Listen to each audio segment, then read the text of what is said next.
Okay, let's go ahead and get started. My name is Kath Hardy, and I'm with the Natural Resource Stewardship and Science Directorate, and I work in our Biological Resource Division for the Park Service as a team lead for Scaling Up, which is our community of practice that focuses on land and seascape scale conservation. Our group has formed a webinar series. You may have attended some of our series in the past. We've been ongoing now for about 2 years or so with our series. And our goal here is to expose resources that enable parks to work beyond boundaries, to do this kind of work that we call land or seascape scale conservation. So we have been featuring webinars again over the past 2 years. All of those webinars are recorded, and this one will be as well. And they are posted both on an internal site called our Scaling Up Toolkit, which I've posted the link in our chat, as well as on an external site with the Network for Landscape Conservation. And there's a link in there as well. So feel free to peruse those past webinars. And if you have ideas for future webinars, please let us know. With that said, today we are featuring the RTCA program, the Rivers Trails Conservation Assistance Program for the National Park Service. And we'll have several speakers that we'll be moving throughout the presentation. Just a little housekeeping. After the presentation, we will open up for question and answer session, and I will be unmuting all the lines for that. With that said, feel free to go ahead and post your questions in the GoToWebinar question box, and we will watch those throughout the presentation as well. So with that said, I'm going to go ahead and introduce our first speaker, Justin Bates, with the RTCA program, and he'll kick us off and then run us through the rest of our speakers. So go ahead, Justin, you can go ahead and kick us off. All right, thanks, Cass. Hello, everybody. My name is Justin Bates, and I'm a community planner with the National Park Service's Rivers, Trails, and Conservation Assistance Program.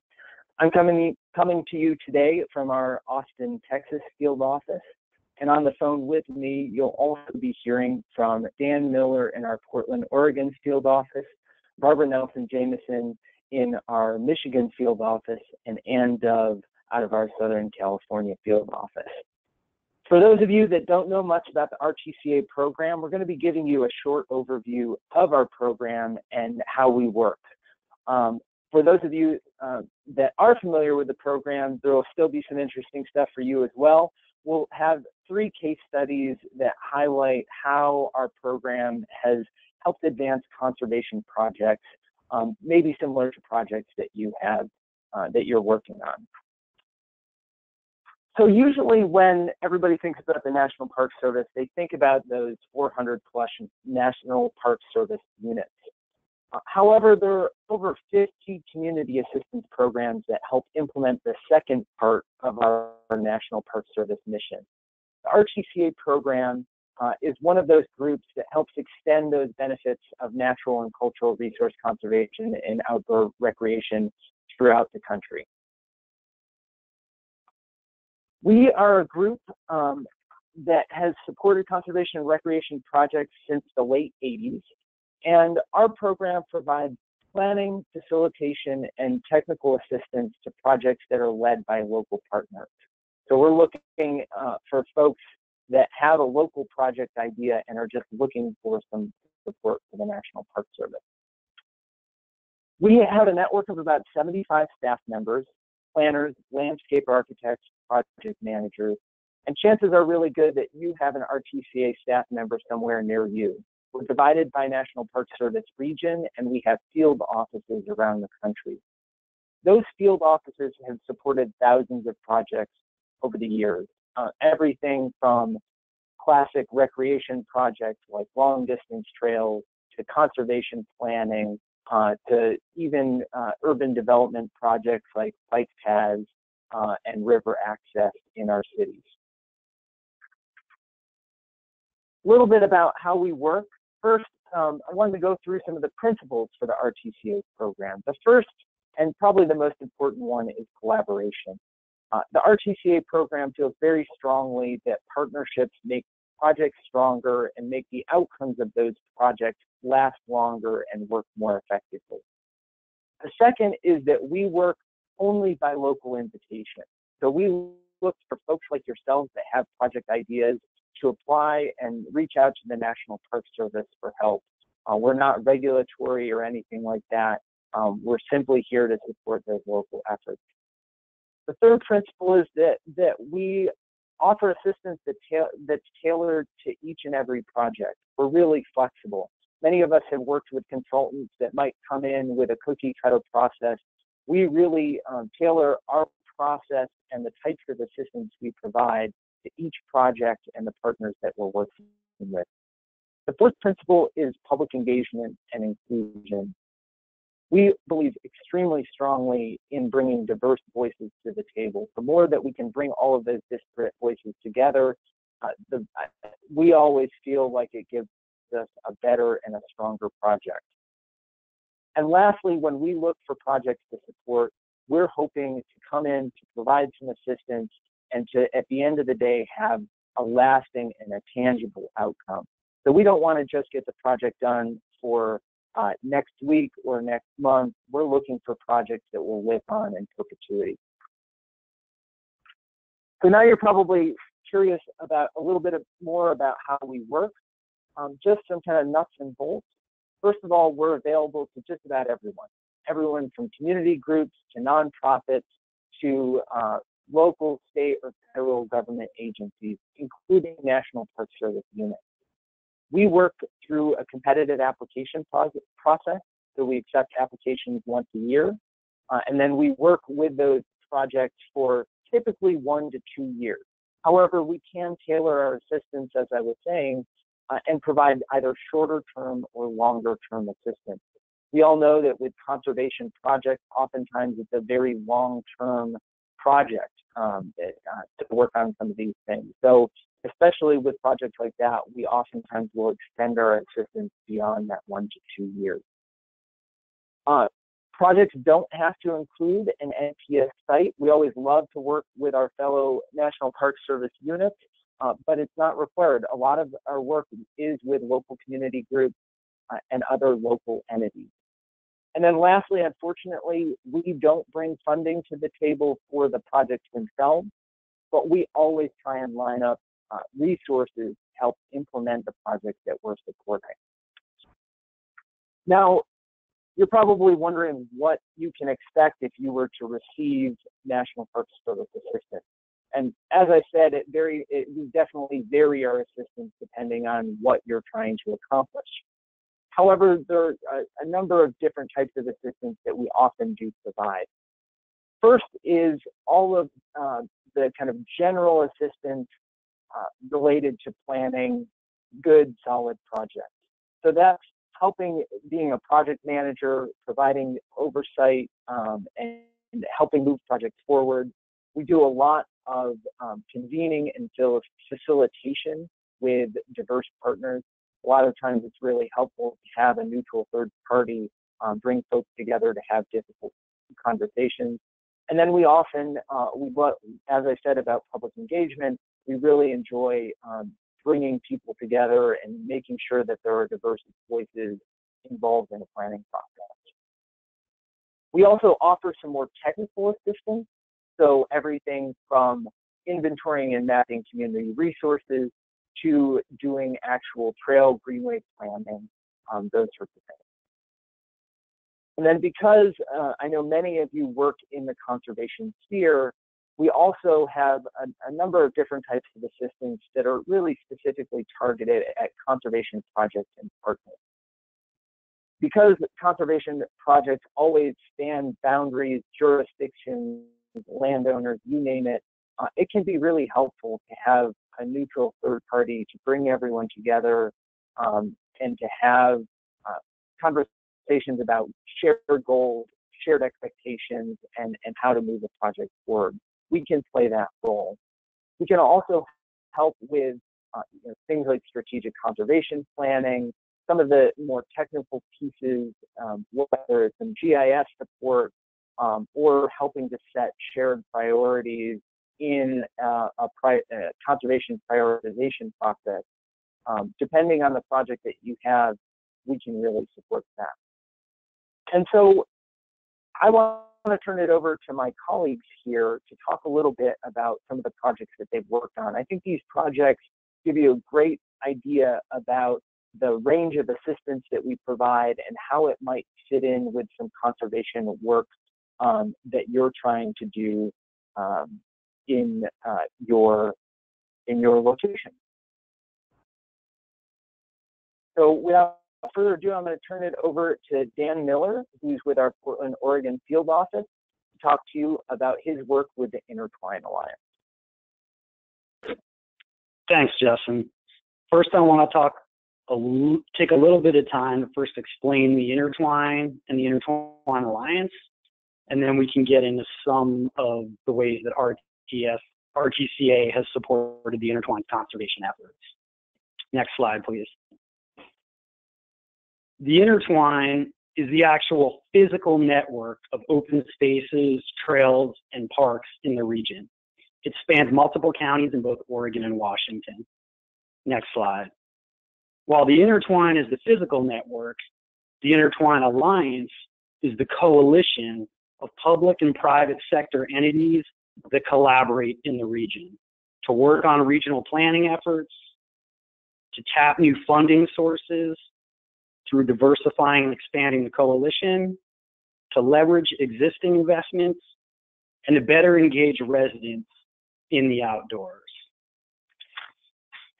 It should be noted that although the Intertwine was formally launched in 2011, it was built on the efforts and ideas and work going back to the 1970s, and some might even argue back to the work of Olmsted and his planning effort of 1904 in Portland. Next slide, please. Local and regional governments and nonprofits recognized that the problems that they were facing, whether it was from funding to trail development to resource management, span across political and jurisdictional boundaries. They realized they needed a coalition of people and entities to support bond measures, advocate for policies, and share resources. Metro, Portland's regional governing body, led the charge by providing some critical startup funds and staff to help get the Intertwine Alliance up and going. NPS RTCA helped the newly forming alliance to ensure that it was truly bi-state, helped encourage a diversification of alliance membership, and provided critical project management to early efforts in the Intertwine Alliance. I want to highlight some of those efforts now. Next slide.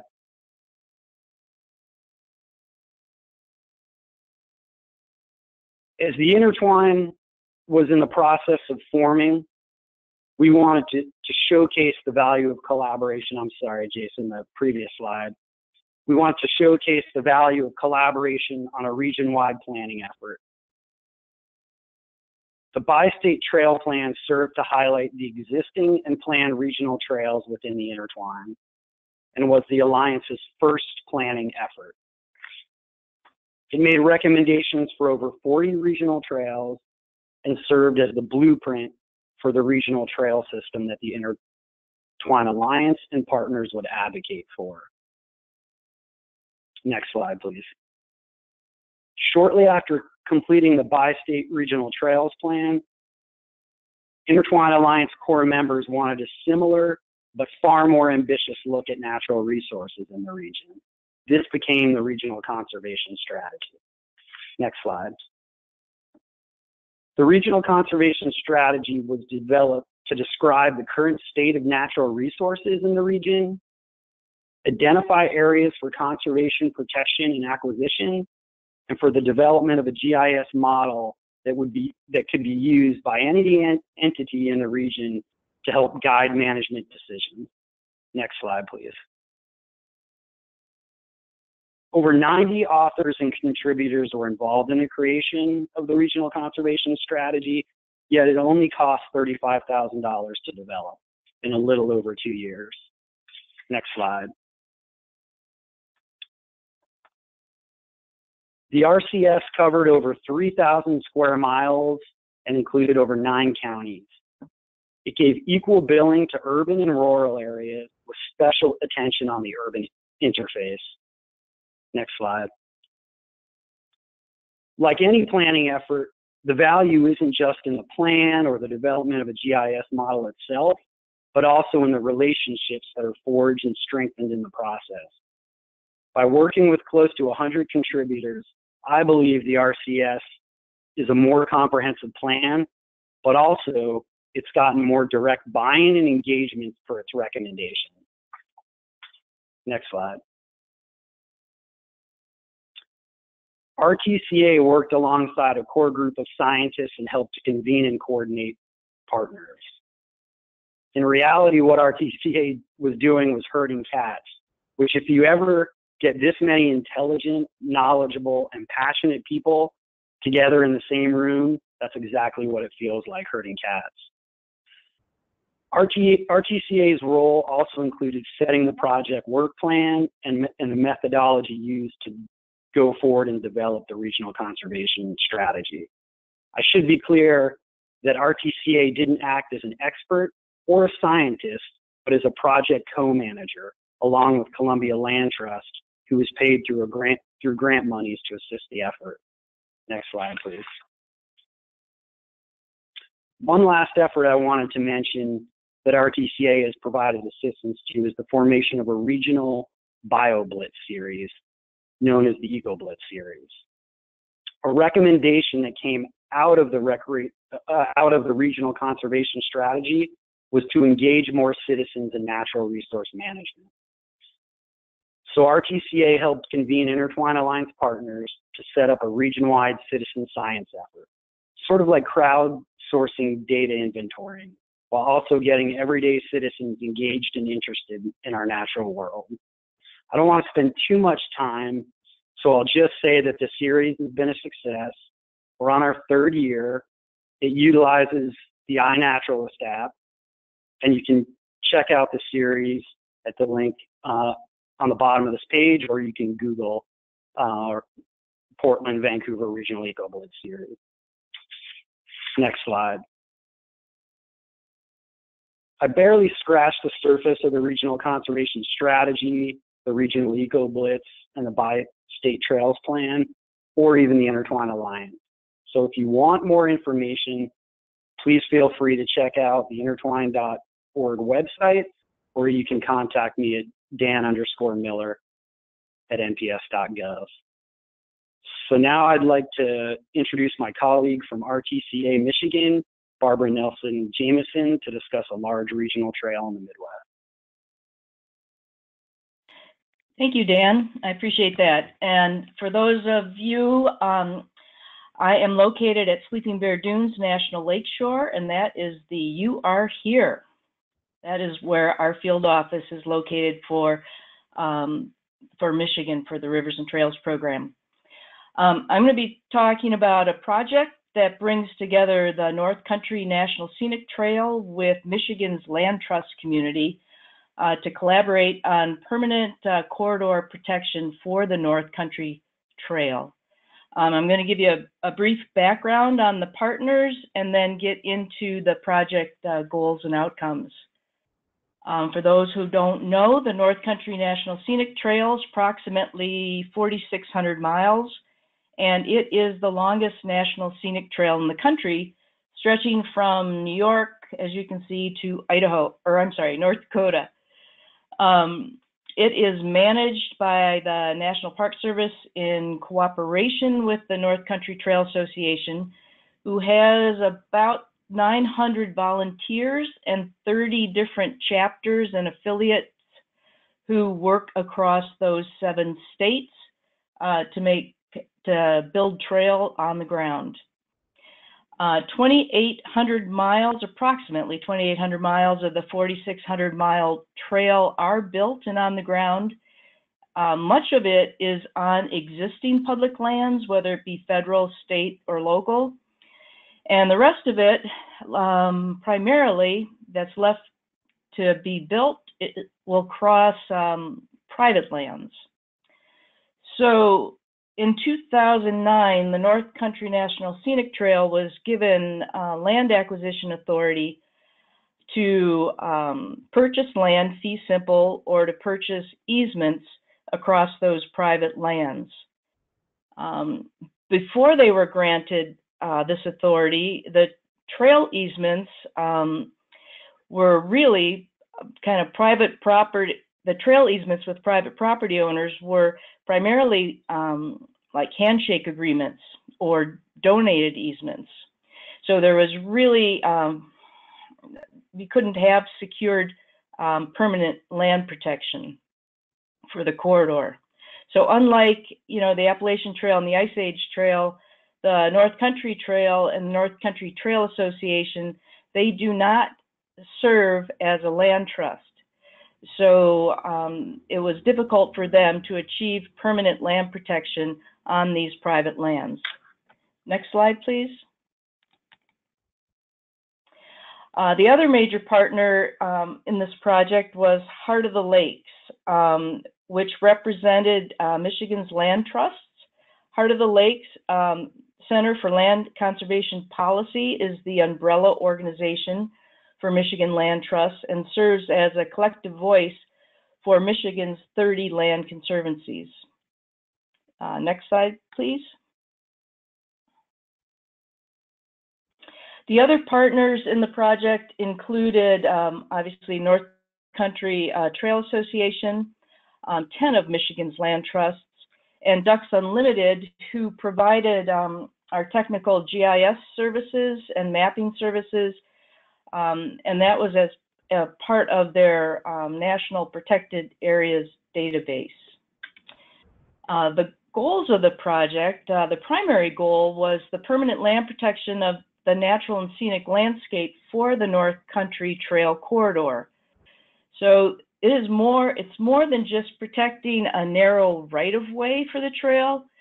It's really about protecting a corridor which preserves the natural and scenic character of the surrounding landscape upon which the trail passes through. Another goal was the protection of a contiguous conservation corridor that would support the movement of native plants and animal species across jurisdictional boundaries and across the Conservancy service area boundaries that coincides in conjunction with the trail.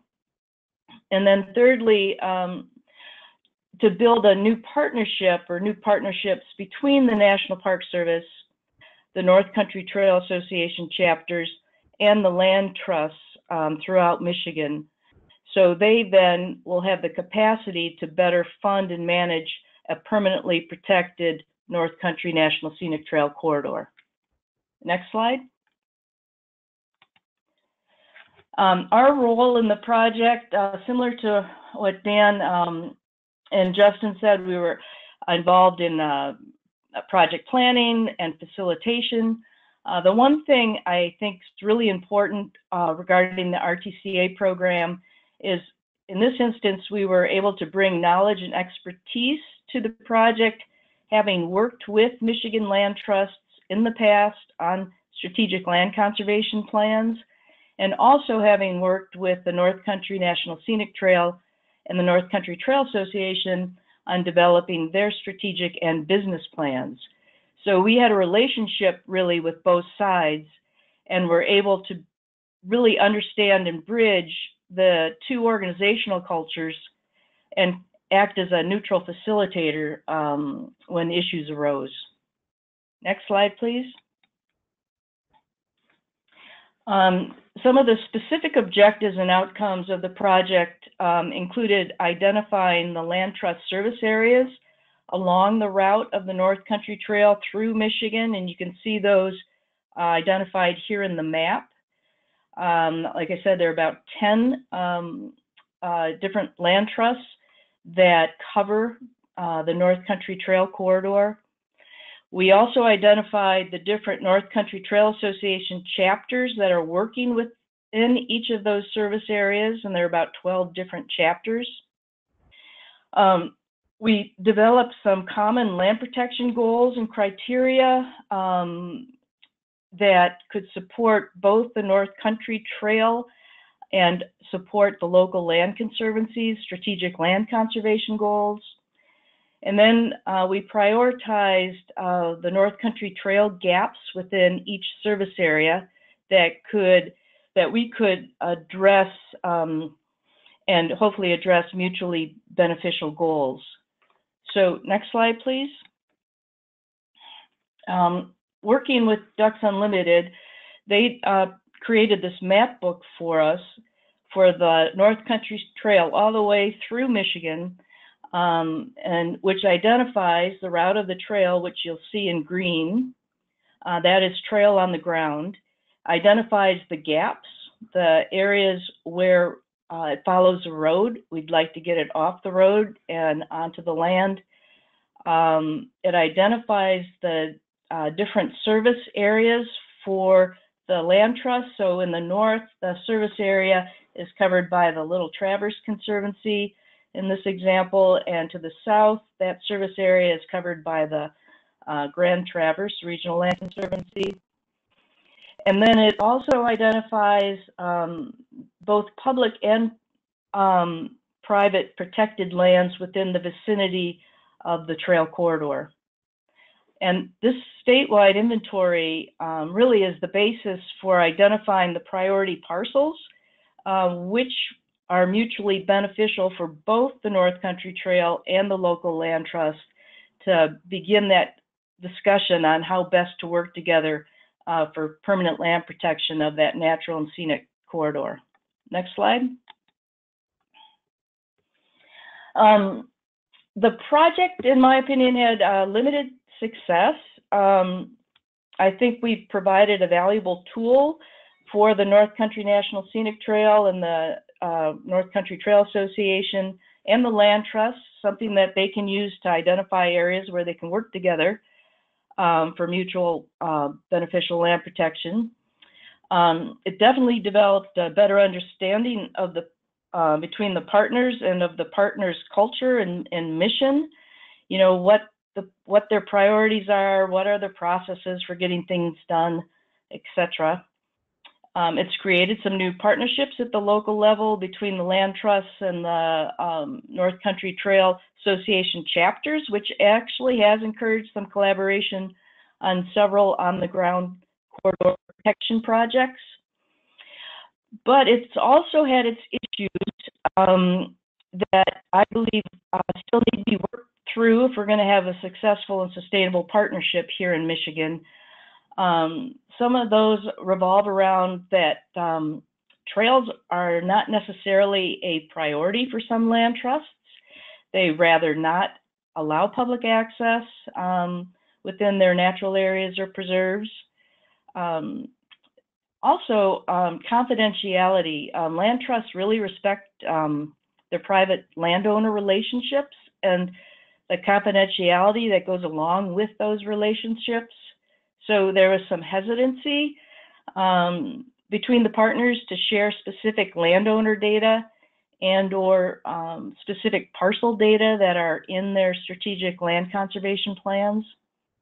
And then lack of staff and funding on both sides really to manage a project of this size across the state of Michigan really would have taken additional staff and funding to support that staff to manage the partnerships and to help encourage those land protection projects. Next slide, please.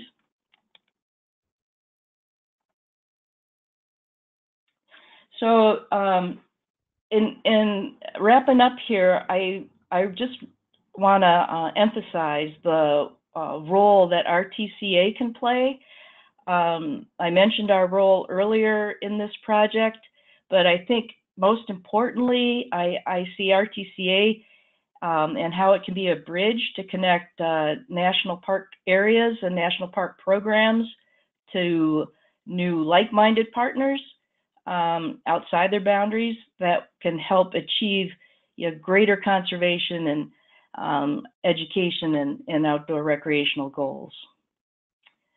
So thank you. And at this time, I'm going to turn it over to Ann Dove out of our Pacific West region, Los Angeles office. Great, thanks, Barbara. So again, I'm Ann Dove. I'm a planner with the Rivers, Trails, and Conservation Assistance Program of the National Park Service, and our office is based a stone's throw away from downtown LA. And today I wanted to share one of our current projects with you, which is called the Cajamonga to Tujunga Wildlife Corridor. It's a mouthful for a name of a project. Both of those place names are based on Native American place names, which is why they sound very similar. So to give you a quick overview about the project, our project partner is the Arroyos and Foothills Conservancy, which is a land trust organization that's based in sort of the northeast portion of Los Angeles County. They originally were focused on a subset of their geographic scope now and had a different organizational name. They were founded in 2000, and then in 2010, they expanded their scope to look at a little bit larger landscape than their original footprint. This project is really focused on a habitat connection. It's about 20 to 25 miles long that is part of a larger regional sort of vision for connected habitat and landscape units for natural resource conservation purposes in LA.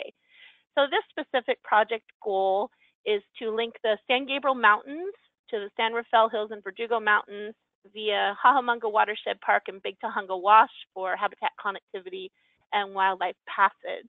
Next slide. To give you some geographic context, I'll wait for this map to come up. This is a map that was prepared by NPS Santa Monica Mountains National Recreation Area, and this may look familiar to those of you who may have been on a previous webinar talking about the Liberty Canyon crossing for wildlife connectivity. I believe it may have been the last webinar. So just to orient you, in the lower right-hand corner of the map where it says Los Angeles, that's pretty much about where downtown LA is located. To the north, the sort of east-west trending mountains near the ocean, those are the Santa Monica Mountains, and you'll see a dark green boundary, and that's the boundary for Santa Monica Mountains National Recreation Area. Basically, the green areas that you're seeing are upland, either hills or mountainous areas, and the light-colored areas are primarily either coastal plains or valleys that are, for the most part, heavily urbanized and developed. So what you can kind of see is that you have, to the north, you have Los Padres National Forest.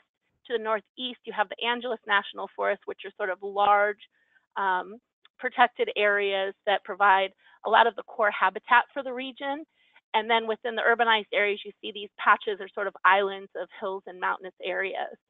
The colored outlines that you see are home range areas for individual mountain lions that the Park Service has collared and have been monitoring. Off to the east there, just above the downtown Los Angeles area, you'll see a red area that's labeled P22. So that's the home range for the probably one of the most famous mountain lions in America, P22, who lives in Griffith Park and is the sole mountain lion in that area. And then just to the northeast of that, you'll see a blue area that's labeled P41, and that's the Verdugo Mountains, and that's part of the project area that's the focus of this presentation. So this is an outline of the Cajamonga to Tujunga Wildlife Corridor project area.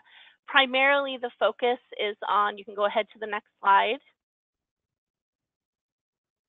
connecting the Verdugo Mountains and the San Rafael Hills to the San Gabriel Mountains. So this is a map that was prepared by the Arroyos and Foothills Conservancy to illustrate their targeted conservation project area, which is outlined in orange. So they've identified some key habitat hubs. So you have the Altadena Foothills, which is part of that San Gabriel Mountains Angeles National Forest area. Then you have the San Rafael Hills hub, which is, there's a fair amount of housing development in there, but it's a fairly permeable landscape, which then connects to the Verdugo Mountains, up to Tujunga Canyon, which is a large wash area that connects back to the Angeles National Forest. So basically, the Arroyos and Foothills Conservancy has been working with a variety of agencies, largely with California Department of Fish and Wildlife, to develop a conservation area protection plan to prioritize conservation areas where they might look at targeted acquisition, including some of these key connectors that you see in sort of the purple area to the north. There's one labeled the Tujunga Verdugo Corridor Connector. And then to the southeast of there, you'll see a Cottonwood Canyon corridor. So recently, they acquired, or are in the process of acquiring, a key portion of Cottonwood Canyon through a combination of grants from various state agencies, as well as, I believe it's upwards of like $400,000 that they were able to raise actually from the community to protect that area. So that's kind of an overview of the project. The next slide, please. To give you a sense kind of visually on the ground, kind of what this landscape looks like, this is a photo that was taken from the Verdugo Mountains, and you can see downtown LA in the background, and then off to the left, you'll see some other hills, and that's pretty much where Griffith Park is located. So you can kind of see the conundrum for connectivity for wildlife, and that in these flatland areas, you have significant high density residential, commercial, you have infrastructure such as major freeways, channelized rivers and streams, and railroad corridors. So that's sort of the Verdugos looking towards the eastern end of the Santa Monica Mountains. And then the next slide is also from the Verdugo Mountains, but looking across towards the Angeles National Forest and San Gabriel Mountains. Wait for that slide to come up here. And again, as you look towards the east, you'll see the San Rafael Hills, and between the Verdugos and the San Rafaels, you have, again, some major development, as well as a major freeway that sort of fragments the connectivity of this broader landscape. Next slide.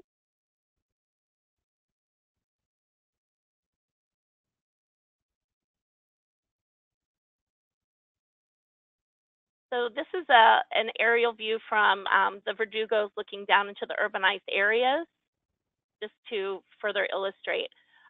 There is one collared mountain lion that the Park Service had been tracking in the Verdugos, P41, but there are also some citizen scientists who set up camera traps in the Verdugos who really helped to sort of contribute to the information about what's going on in these areas. And they identified an uncollared female mountain lion that's also in the Verdugos. There was recently a pretty significant fire in the Verdugo Mountains, and possibly as a result, P41 was actually found deceased. They're still doing a necropsy to see what happened, but that's sort of like one fewer mountain lion that's in the Verdugos now. So unlike the previous two case studies, this project is still fairly new in the Park Service's portfolio. So we're sort of currently working on this project, and we don't really have any outcomes to share at this point. However, some of the NPS roles for this project moving forward are helping the Conservancy with some of their strategic conservation planning. They've done some significant GIS modeling to identify top-tier priority properties, but given the cost of land in Los Angeles and the number of top priority parcels identified, there's going to need to be some additional sort of analysis done to hone in on, of those top tier, what should really be the priorities. Community engagement is also a large part of what the Conservancy is trying to accomplish. They already have a lot of educational programs. They would like to expand some of their citizen science activities, both to collect data, but also to really engage the communities. A lot of the communities in these urban wildland interface areas have a lot of concerns about wildlife, particularly carnivores, and concerns about public safety, and also concerns about pets. So by engaging them through citizen science, it's potentially a way to empower them and to also build support. Community-based stewardship is also a component of their work. They have a really interesting stewardship model where for each of their properties that they've acquired, they engage the surrounding neighborhoods and stakeholders to build a friends group that's specific to that property.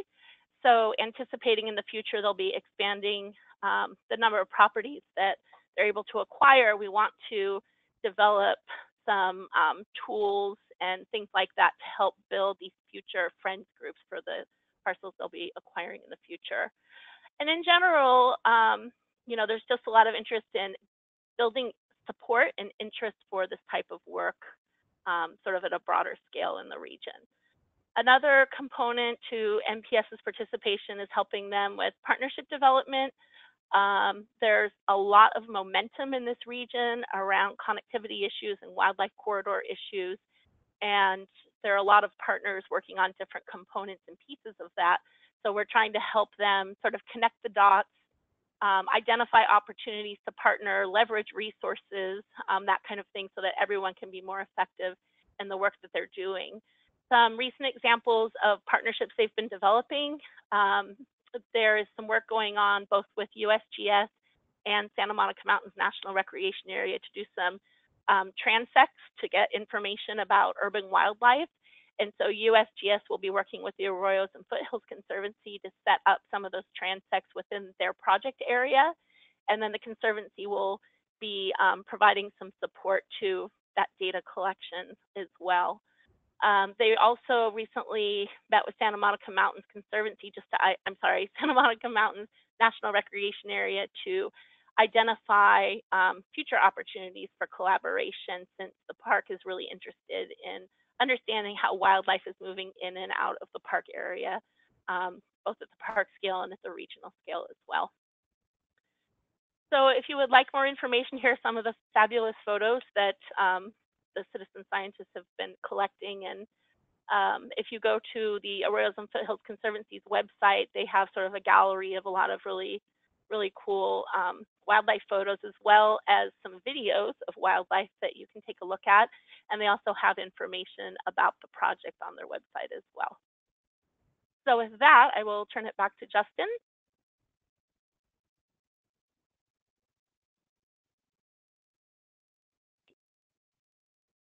Awesome. Thank you, Anne, Dan, and Barbara, for that. We've been talking at you all for a long time, so I was hoping we could break things up with a little poll. We're curious if, now that you've heard a little bit more about the RTCA program, if you are involved with or know about a project that could benefit from RTCA assistance. And you should have a poll that'll pop up in the sidebar. We'll give you a minute to click in on that.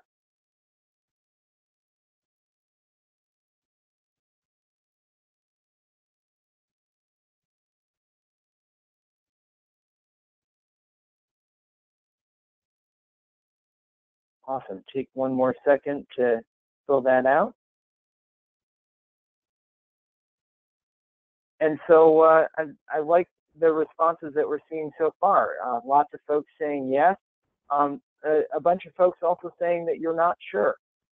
And so what I will say, for those of you that are not sure if you have a project or know of a project that could benefit from RTCA assistance, like I said earlier, we have staff members in just about every state in the country, and we're always happy to talk with you more about some of your ideas. One of the things that we often do with projects is that we'll work with them for even sometimes a year before they actually apply for our assistance, to help them refine what their project is, who their project partners are, and make sure that when they do apply, they have a really strong application. For the 43% of you that said you do have a project or know of a project that could benefit from RTCA assistance, just got a few slides here that talk about our application process. So we have an annual application process that is pretty simple. It's a very short 2-page application, and what we're looking for there is some details about what your project is, what you are going to bring to the table. We'd like to see a nice map of where the project is and what it's going to entail. And we also look to see some commitment letters from your partner. So going back to that idea of focusing on collaboration, we love to work with projects that it's not just one individual or organization's idea, it's a collaboration between a number of different partners.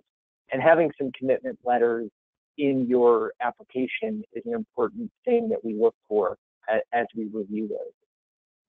So, and like I said, we really encourage all of you to get in touch with your local RTCA staff member to talk about your ideas. Competitive applications have really specific partner-defined goals and results. So it's a clear project. You've got something that you're trying to get out of it that you'll be able to accomplish within a year or 2 years. I think projects that are the most competitive, in my eyes, are ones where everybody has a pretty well-defined role. So the National Park Service, through the RTCA program, might be bringing some type of support, but you and your partners are bringing other expertise or perspective that creates a well-rounded team. We love to see projects that have broad community support. The more that there's backing from the community, the more resources that we can draw from, and that often helps projects to move forward in the long term. And as I mentioned, having a specific ask for the RTCA program is always very helpful, and working with your local RTCA staff member can help you define that. In terms of timeline, you just missed our last deadline. We have a deadline for applications at the end of the summer or end of June every year. We'll then go through a review process in September and start working with projects in October. We will be putting out a call for applications in the spring, so start contacting your local staff person or look for that notice coming in April. I encourage all of you to check out our website, which is nps.gov/RTCA. There's lots of information about how to apply. There's contact information for those local staff members that I know you're all going to get in touch with. And then there's a listing of all of the projects that we're working on right now. And that listing, it's through an interactive Esri story map. And it's a great opportunity to see what your local staff members are working on and get a sense of the types of assistance that RTCA offers. So I want to thank all of you for coming and listening to these great case studies that Anne, Dan, and Barbara shared with us and learning a little bit more about RTCA. With that, I think Cass will open it up for questions. Thank you all very much. Great, thank you so much. While I'm opening up the lines, we do have one question in our question queue so far. Feel free to plug in any questions while we're in this last part of the session, but I'll start with this question and then I'll go ahead and open up all the lines for folks to speak up as well. This question says, is RTCA interested in focusing even more on projects that connect to NPS units? Would such a proposal, for example, receive higher priority than proposals which don't involve NPS units, all other things being equal? Yeah, I would say that we're always interested in working with NPS units. The projects with NPS units and other federal land managers that are most attractive to us are ones that have some outside partners. So they span beyond the boundaries of that specific park unit and have some other local partners or stakeholders that are participating in the process. Here in our Texas office, when we hear from our local Texas Park Service units, we often encourage them to actually have their local partners apply and to kind of take the lead on the project.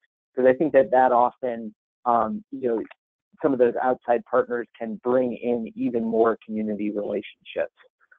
So we don't necessarily weight them more heavily or less to answer that part of the question, but we're always happy and excited when we get a project into our application cycle that features one of our National Park Service units.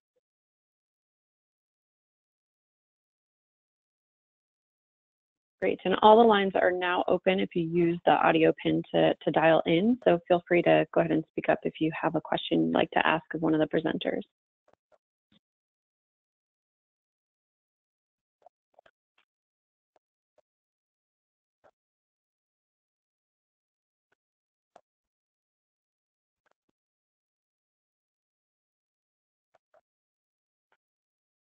while folks are thinking of questions to ask or typing them in, Justin, do you all have a history of also, in addition to the planning aspect of things, do you have the ability or resources to help projects find funding resources?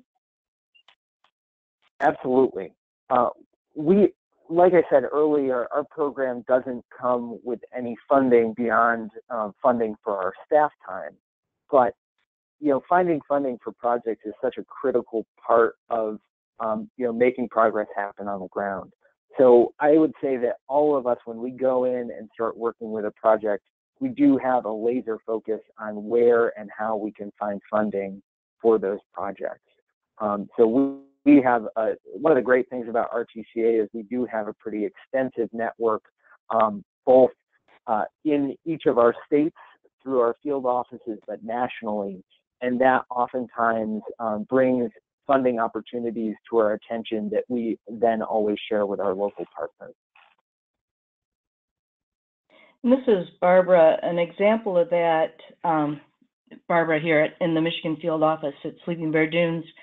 But we were able to work with our Regional Council of Governments and our Department of Transportation to write the grants to the Federal Highway Administration to bring over $5 million to the Sleeping Bear Dunes National Lakeshore to develop the Sleeping Bear Heritage Trail.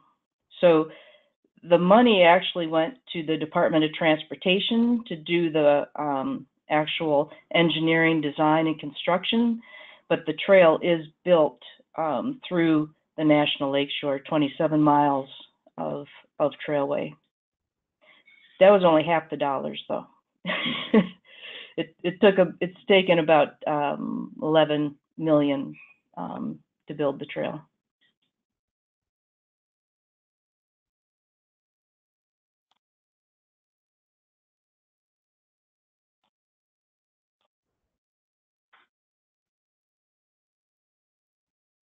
Other questions for our presenters?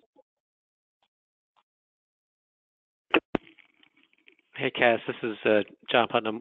Just another, I guess, maybe it's a dumb question, but I'm just curious if you can just give us sort of a sense of the range of what the costs are for involving RTCA in projects. I mean, I understand, of course, it depends on the nature of the project, but even just giving again a sense of a ballpark, anywhere from something like $35,000 to $11 million, depending on the scope. But I mean, is there an average, for example?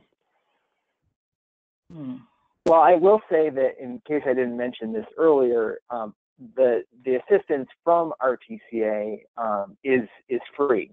So we our staff time is funded, so there's no cost to our project partners, and that includes everything from travel to just our time working on projects. In terms of the range of costs of the projects that we work on, it really is everything from small neighborhood pocket parks with a few $100s of improvements to multi-million-dollar conservation or recreation projects. Barbara mentioned, big dollar projects. I had another project here in Texas that was somewhere in the range of $5 to $6 million, but then have also had projects that have cost, several $1,000s. I guess where I'm going with this is, I don't know if anyone from the Biosphere Reserve program is on the call, but we've just been trying to revive yes. Oh, hello, John. It seems to me that RTCA could potentially play a role in helping some of these communities think about how they want to revive biosphere reserves, in and around, many of which are in and around national park units. But even just to give them a sense of what's involved. Obviously, your advice is free, assuming that they were selected. That's correct, yeah. All right, The I San guess we can get back to you Dimas guys. Experimental Forest is a biosphere reserve that is temporarily withdrawing from the program, and it would really be nice to link it up with the project we heard today.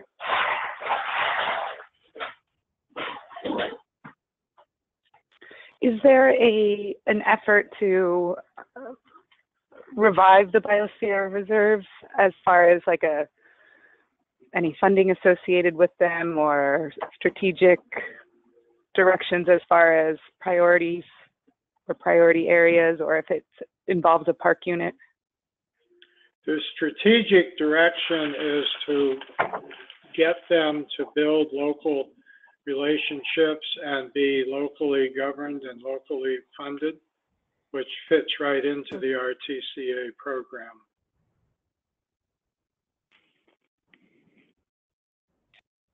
So if there was biosphere reserves that were interested in the past but were given the no-go, now they're a go, is there a strategy from the Park Service or from whoever is doing focusing on the biosphere reserves? Is there a focus on re-engaging, or I'm just speaking from experience of having some community groups being interested in doing biosphere reserves, and then at the time there was no, we were told that they cannot be worked on. So I'm just curious if there's a priority or a way that you guys are going about it. Worthy of a whole separate discussion at some point, but about three or so years ago, the U.S. government made a decision to try to revive the Biosphere Reserve Network in the U.S. And the majority of those that were originally, included have decided to go forward and have been accepted. But now they're still trying to figure out what that really actually means and how are they going to organize themselves and take advantage of this designation. So I really do think there's a role for RTCA at many of these sites. But I think that there's a huge role, John. Yeah. Because of the focus on wanting to get the locals to take them on. Exactly. In many of the biosphere reserves that are park-centered, the Park Service has been the lead player, but we need to have that transition so the park becomes one stakeholder among many, and that there's the local governance structure created to coordinate all of the stakeholders. Pat Mangan had been on the call. I don't know if he still is or not, but he has actually reached out to RTCA at the Cascade Head Biosphere Reserve, and I think at the Central Gulf Coast Biosphere Reserve that I'm aware of. So there is a great potential there. The trick is to get some kind of nucleus in the local communities going, who would then be the focus for the RTCA assistance. That's excellent. I think that we'd love to talk more about how we can start getting involved in some of those efforts. Well, that's great. Well, let's follow up, John and Pat. Yeah, the greater the partnership we can build, the better off everybody is, in my mind. Yeah.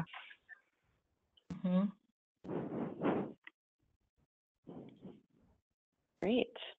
Other questions for our speakers today?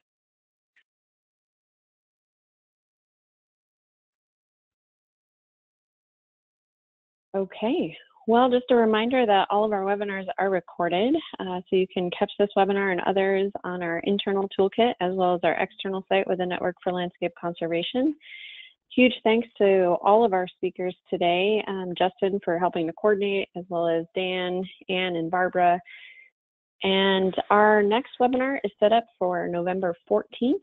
We'll be doing a feature on the Yukon to Yellowstone, so you can tune in for that, as well as check out the rest of our webinars for the remainder of the year, and then we'll kick off with a whole nother series starting in January. Okay, thanks so much for joining us today, and enjoy the rest of your afternoon. Thank you. Good presentation today. Thank you. Thank you.